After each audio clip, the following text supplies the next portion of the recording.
பரிபூரண கர்ப்பத்தி அன்னையான சீதாதேவியானவா இப்படி 10 மாதம் உச்சும்பத்து பரிபூரண கர்ப்பமாயிருக்கிறார். 7 8 கோடி பெண்கள் எல்லாம் கை கொடுக்க என் பெருமானுடைய அருளாலே ஒரு நாளத்தினத்திலே 10வது மாதத்தில் சீதாதேவியானவா ஒரு நாள பொழுதிலே உயர்ந்த நாளையிலே அவள் நல்ல மாதத்திலே 10வது நல்ல மாதத்திலே அவ பரிபூரண கர்ப்பத்திலே அடிதொடியா வயதுடைந்து ஒரு ஆண் குழந்தை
பெற்றெடுத்தால் இந்த அன்னையான சீதாதேவி தோழிகள் கையில் கொடுக்க கொப்பில் கொடியெடுத்து குளிப்பாட்டி நீராட்டி சேனைகளை ஊட்டி குழந்தையை சீதாதேவி தன் மார்போடு வைத்திருக்க இப்படியாகவே இருக்கும்போது 16 நாளாச்சு.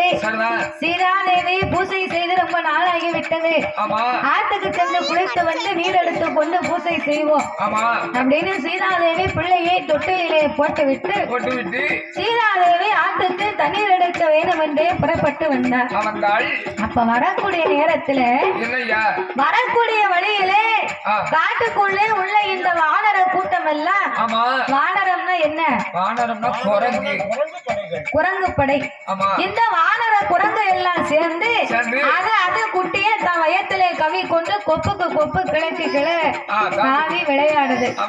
அப்போ சீதை நினைத்தாளா இந்த குரங்குக்கு இருக்கக்கூடிய அறிவு கூட நமக்கு இல்லையே,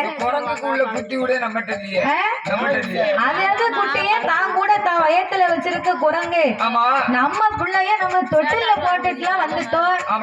வான்மீக ரிஷி இருக்கிறார், இருந்தாலும் அவர் நிச்சய பண்ணி கொண்டு இருப்பாரு.